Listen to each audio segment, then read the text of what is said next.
I'm Andrew Jenkinson, the Caravan Expert, and welcome to my Caravan channel.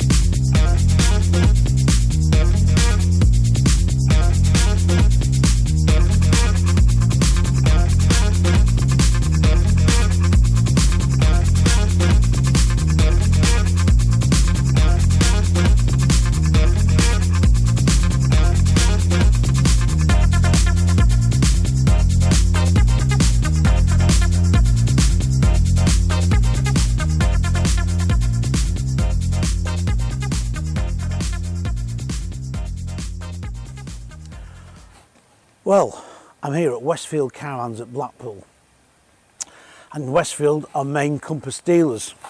Bit of a giveaway. So they sell the Tourers and also they sell the motorhomes. But today what I'm going to do is I'm going to show you, or try and help you decide which is the better for your needs.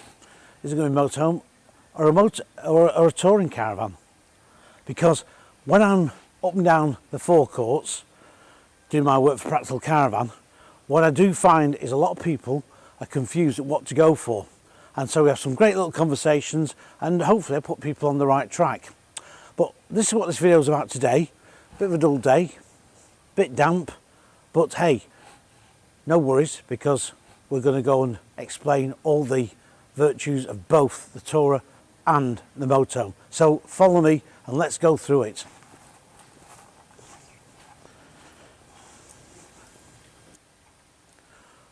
Well, of course, a caravan needs a tow vehicle, and we've chosen today the Compass Casita, the 454, which is a new model for 2020. So this is classed mainly as a two-berth. It has a nice L-shaped front lounge, but we're going to talk about that in a bit. First of all, of course, with a caravan, you're going to, as I was just mentioned, you're going to have to tow it. You've got your corner steadies, obviously, to steady it when it's on site. Comes with alloy wheels. It's got an exterior locker here, so you can get through on the transverse double bed at the back. And basically, once you get to your destination, unhitch the caravan, put your corner steadies down, get it leveled, get your corner steadies down, and connect to all your water around the back here, or around the side. You've got your waste outlets here, like you do on a motorhome actually. One's for your bathroom, one's for your kitchen. And here is the locker for the cassette loo, to empty it and to fill the water tank up on it. And obviously for a battery, and put your mains lead in there, and for your water pump. Of course, with a caravan, as we said before, it's obviously going to be towed.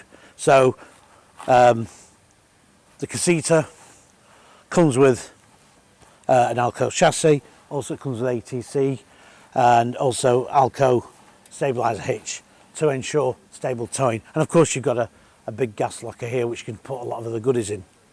Right, so that's the outside. So the touring caravan, one of the things you can do of course is, once you've got to your destination, unhitch it, level it up, that's your base. The car is then available to take you wherever you want. You don't have to rely on any transport, bikes or anything. And if it's wet, you can still go out. You're not going to get wet because you have to wait for a bus, and as we've just said before, go on a bike. Well, let's go inside and just see what it's like inside, and then we'll go across to the motorhome. What you'll find with a Tourer is you do get more space for your size of unit over a motorhome, but I'll say we'll explain in a minute. What I do like about the 454, it's got this nice L-shaped front seat in here. So for two of you, you can relax here. It's very comfortable, good quality, and there's a blank wall there which is made for putting the TV on there. Although really, I think an option for putting a window there wouldn't be a bad idea. But anyway, that's not the point of this, the exercise of this today. We've got the sunroof up here. We've got plenty of storage. We've got a built-in radio as well. Let's go through the back because this is where you're going to sleep, of course, because it's got a fixed transverse bed. Of course, as I say, with the 454 we've got this fixed bed, which obviously saves up making a bed.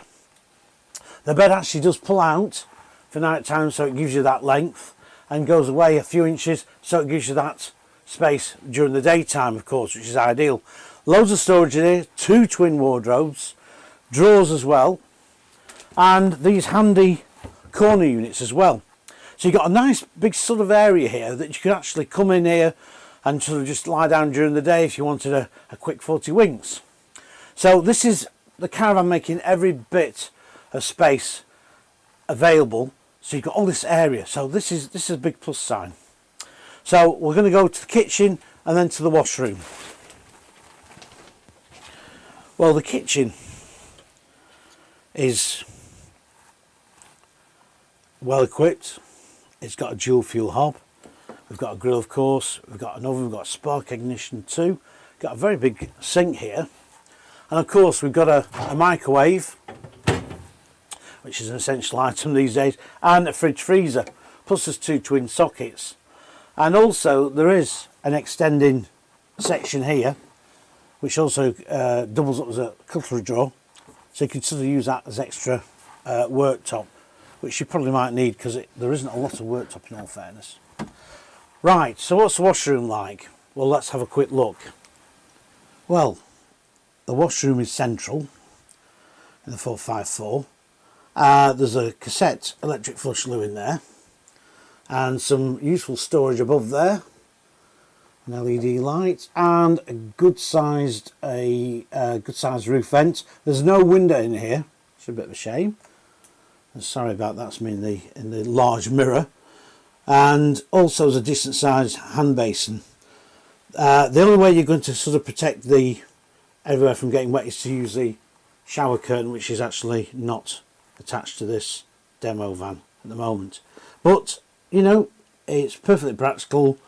People will use it, especially on sites with a few facilities. So yeah, that's decent. Right, so I've had a quick look round the Casita 454. You've got a very well equipped Caravan, lots of space for 2 people, and of course the beauty of being able to leave it and use it as a base and drive off. And also you've got all that living space as well, you've got all the floor area. But let's go and have a look at the motorhome in a minute. Now I've picked out a Compass motorhome. It's the 115, so it's the end kitchen 2-berth, but it's pretty much similar sort of motorhome layout that somebody who'd probably look at this would look at. But we're not sort of really doing it a like for like, up to a point where I'm sort of trying to keep things pretty much on the same level.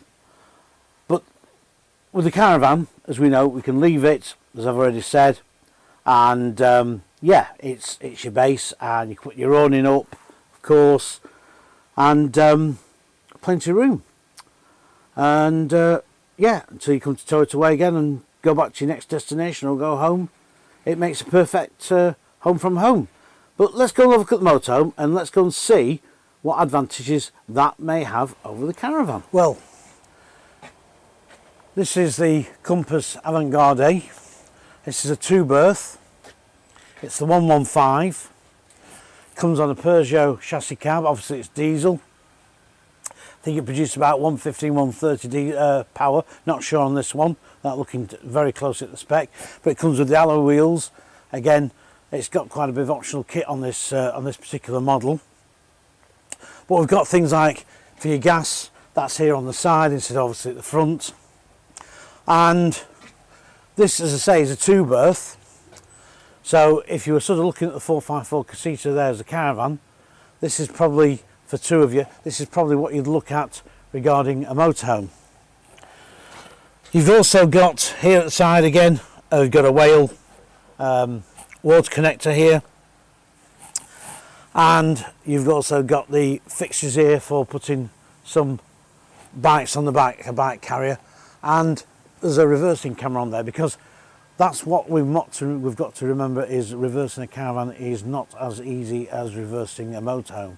So consequently, what you've got to do is you'd have to take a bit of practice getting a caravan and getting the opposite lock, go on a car park somewhere and do a bit of practicing, or manhandle it in, or use a mover. But let's go around this other side, see anything else that we have any differences with. Of course, with the 115, this is quite a bit smaller than the 454 Casita Caravan over there, Compass. But like for like, really, you've still got your water connections on the side for your wastewater, etc. And also you've got your battery and mains box here too. Now, as I say, this is on the rather smart latest Peugeot cab, and for 2020, when you're buying a new motorhome now, you're going to be hit, I'm afraid, by this tax that the government decided in its wisdom to put on a motorhome. So consequently, depends which one it is, but this would probably get around about the £2,500 on top of what the original list price was. Now, the best thing I can suggest to you there is to sit down with your salesman, because as these go up in price, so does your road tax. So after the second year, so to say, on your second year, it goes down to around about the 400 mark, and a little bit down after that. So as I say, I would sit down and have a chat. To insure a motorhome, pretty much similar to a caravan, and also, of course, you don't need to tow these around, obviously. So you're very self-contained. So one of the big advantages of a motorhome, of course, is the fact is that you can actually just chuck a bit of clothes in there and just drive off. Simple as that. But when you get to your site, you've got to level it up. Yes, you've got to do it with the caravan, but it is actually easy to level the caravan up. Here you've got to use wheel chocks, and also if you're on a soft pitch, which a lot of sites will not let a motorhome on anyway, you know, if it's wet, you're going to get stuck. But mainly, most caravan parks and the club sites will have hard standing for motorhomes, and pretty level as well, because they know that it's not the easiest thing to get levelled up as is a touring caravan. So we've talked about the outside, and also just one little thing before I go in is that if you're worried about driving one of these, take no worries at all, because it's just like driving a large car. They're really good. They've come on in leaps and bounds over the last few years. The engines are smooth, they're powerful, and I've got around about the 30 to 34 miles per gallon out of something like the Peugeot 130 diesel. So anyway, let's go inside and let's have a last look in there and see what's what. Well, I'm in the lounge area, and as you can see, it's not quite as comfortable as it was over in the caravan. But having said that, that doesn't say it's not comfortable at all. This makes into your double bed, and it works very much on the same principle as the old sort of design of a two-berth touring caravan. Now, the cab, as I said, on the Peugeot is very, very contemporary. It's very modern. There's obviously a DAB radio in there, there's aircon in there, I think there's cruise control on there. And it's a very comfortable place to be, because if you're driving 200 plus miles, you don't want to get out feeling very sort of tired, etc. But what the thing you can do with a motorhome, which you can't do with a caravan, is you can actually stop over in a lay-by, and you can stop there for the night. Personally, I wouldn't really enforce that idea. I think you're better off actually always going and finding a park, to be quite honest. But it's doable if you were desperate. You're not allowed to the caravan, but it's one time you were. So driving is easy. Manoeuvring this is very simple. There's no doubt about it. And but what you can always remember is you've always got that driving environment still there, even when you're getting levelled up and you've got your electrics in, your water sorted out. And you do hope then, of course, that you've got everything you need, because if you need to nip out and you're on a site where you're out of reach of any real sort of major facilities, i.e. a shop that's close by, it means you've got to pack everything up and go down with your motorhome. And also don't forget to put your sign on your plot to say there's a motorhome there, because that has been known for caravanners or another motorhome to come and steal your spot. Not on purpose, because they don't know you're not around. So let's have a look at the kitchen and let's see how it compares with the Casita 454, the Caravan. Right, well obviously it's an end kitchen, and this is pretty much basically the same as the Caravan, so you're not getting cheated by any lack of equipment. You've got a good sink here, you've got your twin main sockets and your light switches, and also of course you've got the microwave, LED lighting above, so you've got good downlighting here to work in the evening, and you've got an oven and a grill, and again a dual fuel hob. Plus you've got a fridge freezer, although I don't think that's quite as large as the one in the Caravan, in all fairness. So kitchen's well equipped, plenty of storage, a bit of storage here as well on this side dresser, some more plug sockets. Let's have a quick look at the washroom and see what that's like. Well, it's a side washroom, and to be quite honest, it's not a lot different to what was on the Caravan. It's got the cassette electric flush loo in there, it's got a good hand basin, it's also got a shower in here, and again they use a curtain. There's no side window in there, but there's a big large mirror, and the roof vent of course is small, there's LED lighting, and there's also a wall cupboard there for some extra storage.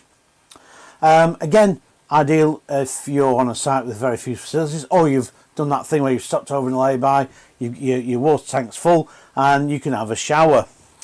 And when it comes to storage, this is a full length wardrobe. That is a very impressive size wardrobe. That's domestic size, and for two people on the longest of tours, I think you'll find that's more than adequate, to be quite honest. Heating again is with Whale, the same as with the Casita, crosshair with the Caravan, so consequently pretty much of a muchness on spec.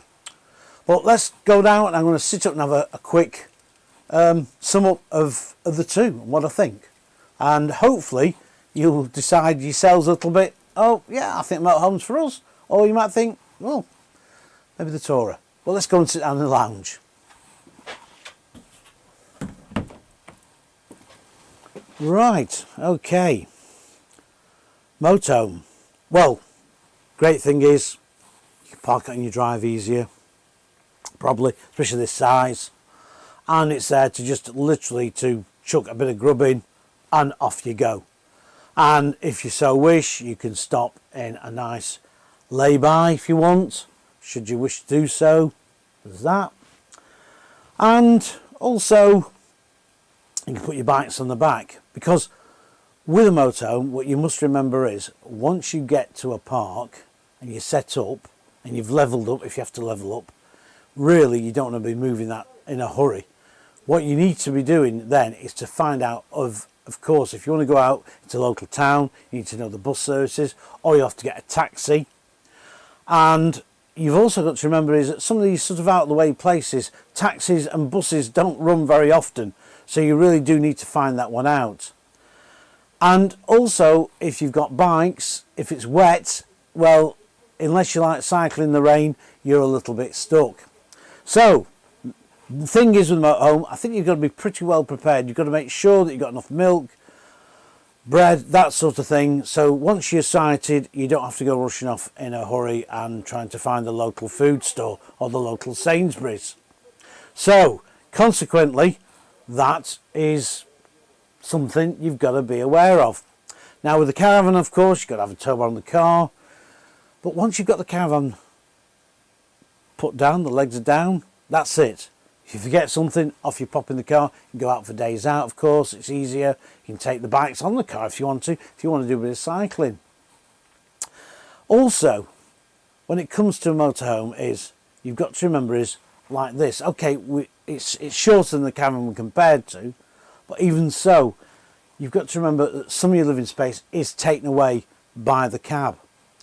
And although you can shut this cab off with the windows, obviously, of an evening, you've still got that, as I say, that driving environment there in the front. And if you've been sort of behind the wheel for 250 miles, and especially it's been a hard drive, at least with the kind of Caravan, the car is at the side and you're out of that and you're into a straight home environment, I always think. Regarding luggage, cupboard space, well, I think for the size of the motorhome, it's ideal for two. There's plenty here. Of course, the Caravan does offer far more wardrobe and general storage. And also with the Caravan is as well, you've got that nice L-shaped seating, you've got the fixed bed at the back. Now the thing is, obviously you can buy motorhome layouts and they can do that as well. They can have a transverse bed or an island bed. But of course you've got to remember is you're eating into a lot of vital space. As I said, spec, where everything's fine on that. You're not going to struggle on there. The washroom, yes, it's not quite as large as what it is on the Caravan, but it's still usable, still practical, still got all the bits that you need. And yeah, you can't complain.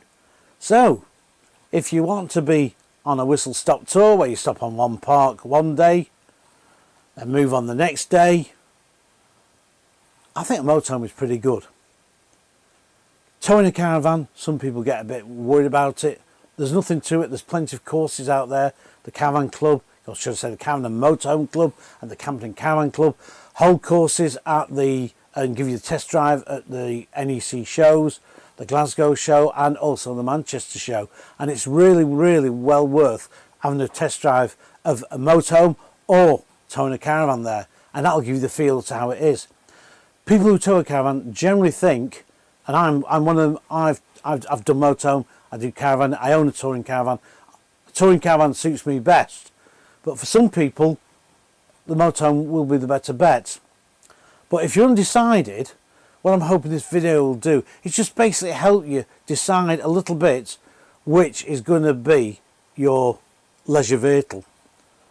The motorhome is great, as I've said, it's economical, they're easy to drive, but also you've got to remember as well, when it comes to towns and parking, there are a lot of car parks these days that have height restrictions on, and I've struggled sometimes to park a motorhome, and I've really had to park it virtually on the outskirts of town in some sort of areas really where I wouldn't really like to leave it, because don't forget, again, another thing is a thief also knows that you've got all your possessions in here. On a Caravan site, the chances are that anything getting stolen are a lot slimmer because there's obviously people around. It's in an enclosed area. And so it's very rare really to hear of caravans being broken into on a site. But if you've got your motorhome parked up the side of the road, they are fairly easy to break into, as is a Caravan, to be quite honest. There's no doubt about it. They're not going to be they're not the toughest nut to crack by any means. But what you've got to remember is that, you know, Mr. Nasty Thief there, he knows that you've got your TV in there, possibly some treasure, you know, some valuables. So you are a little bit more prone to possibly getting broken into if you're leaving your motorhome parked down the side of a street or something. And of course, just talking about parking, where a Caravan you might have to put in storage or take up most of your driveway, a motorhome can be left outside the front of your house if the street outside is wide enough, and people are doing that. And at the moment there's no rules and regulations saying you can't do this. Now whether this might change over the years as councils start getting wires to it, I don't know.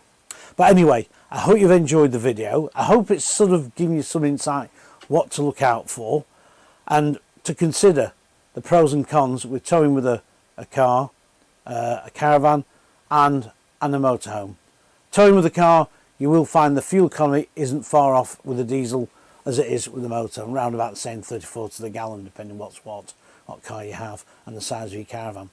So I'm going to leave it up to you now, and hopefully I've helped you decide what to go for. Please leave some comments. If I've left something out or whatever, please get on to me and I'll always come back to you. But thanks for watching, and please do subscribe to my channel. There's going to be lots of more things coming up, some motorhome tests in the future, so please keep an eye out for that. But at the moment, I'm signing off and I'll see you again soon. Thanks for watching. Bye.